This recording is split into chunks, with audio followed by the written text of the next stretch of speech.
Hi guys, my name is Sahil Misra. In this video, I'll share with you tips for buying your first acoustic guitar. In fact, these are the same tips which I give to my students to buy their first guitar, and it has worked out very nice. Today, I'll share the same tips with you. Tip number 1 would be to decide on a budget. It's not good enough to say that you just want a good guitar. Be specific. Is it for 5,000, for 10,000 rupees, or how much? Because depending on the budget, you can go for a high-end or a low-end guitar. Generally speaking, a high-end guitar would sound better and a cheaper guitar would sound not as good. Tip number 2 would be to decide on the purpose why you're buying a guitar. Mainly people buy for 3 main reasons. One is maybe they just want to learn it as a hobby. Number 2 would be they want to do maybe the local gigs around. Number 3 would be just to post covers online. Depending on the purpose why you're buying the guitar which you will buy will have to change.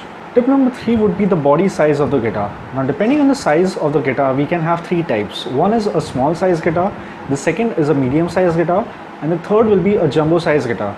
Generally speaking, a bigger sized guitar will give more sound, and with medium and small, the sound will be generally less. Now depending on the guitarist, if he is playing a lot more strumming sounds, it's better if he goes for a strumming sound guitar, which is a jumbo size guitar. Also, the guitar size should be as per the person, because it should be comfortable for a person to play the guitar. It's recommended always that you buy a medium size or a jumbo size guitar specifically for you, unless you're a 7-8-year-old kid.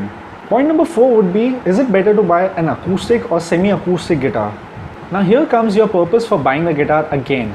For gigging or for posting covers, it's recommended you go for a semi-acoustic guitar. If you're just playing as a hobby, it's okay if you go for an acoustic guitar. And maybe down the line, who knows, maybe you might decide to do some performances, and it's always better if you have a semi-acoustic guitar. So semi-acoustic guitar can be connected and it can be also used for live performances. It does not mean that you will not be able to use acoustic guitar for performances, but a separate mic will be needed for the same.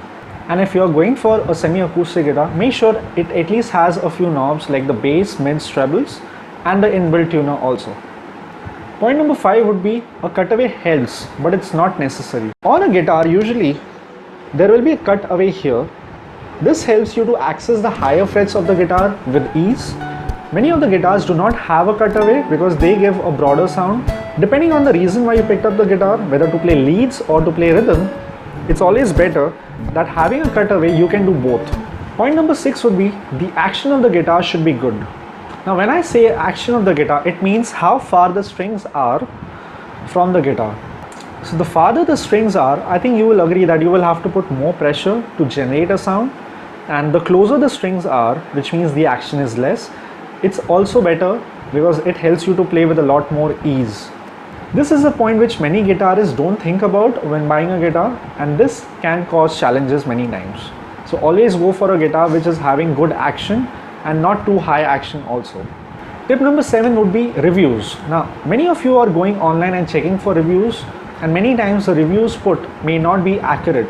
Sometimes I have bought a guitar myself which is having very bad reviews, but on buying it you might have very good experience while playing it. And it's not necessary that the reviews are always true. The reviews can also be false, and that's what you have to be aware of. Generally speaking, the best reviewed guitar might not be the best guitar, and maybe the guitar having bad reviews might be not good for certain reasons, might fit your budget and your requirements perfectly.